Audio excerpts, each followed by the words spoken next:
The truth is that no one's going to save you. No one is going to ride on a white chariot down from the heavens to pick you up by your bootstraps and save you and give you what you want. Because if you're not aligned with what you want, you will not receive what you want, because you will not receive what you are not. You receive what you are. This is basic manifestation 101, alignment. But let me give you a clear picture of why this is the case, because it's very easy to kind of hear things like, you have to align with your reality, you have to change your vibration, blah, blah, blah. People just kind of spouting out these vague spiritual woo-woo bullshit, but it's actually grounded in logic. Because think of it like this. If we're all one, we can just agree on that basic fact, right? We're all part of the same thing. We're all in the same universe, same creation, all part of God, Vishnu, Brahman, the all, the creator, the one. All part of the same thing. That means that we're all different expressions of the divine, all different expressions of the creator, the most high. And we're just each finite versions of the same substance, the same thing. So what happens in that case then is that the reality that you are creating is your own, because you are the creator creating in real time. And the more that you become aware of that fact, the more that you become aware of the simple but profound understanding that you are God, manifest in finite form, moving through space and time, all part of the same thing, all within the same creation that's all connected, interconnected, it means you are creating a reality in real time. And that you can uncreate your reality to create something else. And obviously you have a certain level of momentum based off of past choices, right? You create your reality through your choices and where you direct your attention. This is what we call karma, okay? Simply put. And when you redirect your attention, you start to get different things. You start to get different realities, different slices of the infinite, because again, there's infinite potential.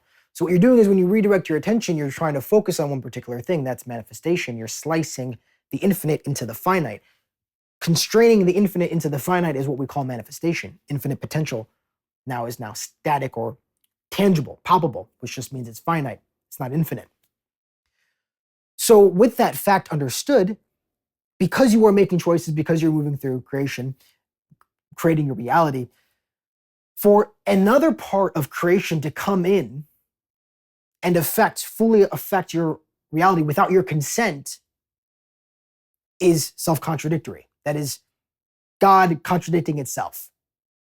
So that's why even when someone is perceived as saving you or saving somebody else, it is through that other person or that individual's consent, subconsciously or consciously. It can, a lot of times we would prefer to be consciously, hey, yes, I would like to get surgery. Oh, yes, I would like to get this healing medicine. Oh, yes, allowing things to happen with your awareness, with your intellect or cerebral awareness, understanding, your ego consciousness.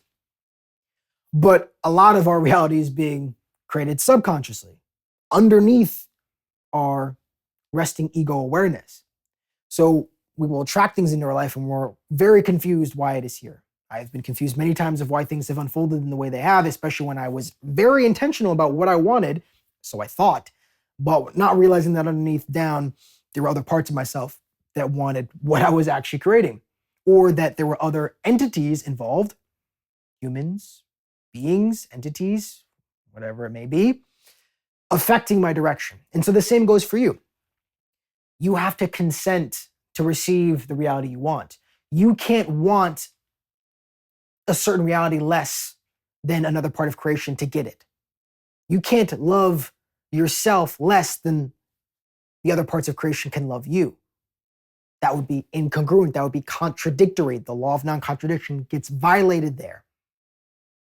So until you are fully aligned with what you desire, whether it be healing, abundance, success, love, growth and development, which is kind of what we all want, if we're being honest with ourselves at the spiritual, energetic level, until you can focus on really what you want, you're not going to get it.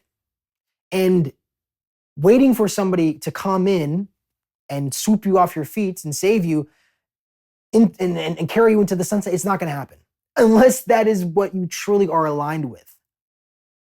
But you have to consent, and you have to see what parts of myself are resisting that saving or that reality.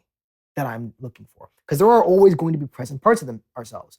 And the problem is that we become so used to those voices that we just think, oh, that's just my thoughts. Those are just my beliefs. Nothing ever good happens to me. It's never going to, things are hard to achieve. Love is hard to find. Money is hard to come by. These are just things that loop in one's brain and we just think, oh yeah, that's normal thoughts. And it's rooted in reality because it's rooted in our reality. But it's not the reality for everyone, obviously, right? People find love all the time. People get abundance all the time, success all the time. Not saying everyone does, not even saying most people do, but I'm saying it happens all the time. So clearly there's a secret sauce happening here. And they're not fundamentally distinct entities because, again, we're all part of the same thing. So the energy that they're resonating at, the energy that they are resonating at, that's achieving the thing that you desire, can also be yours as well.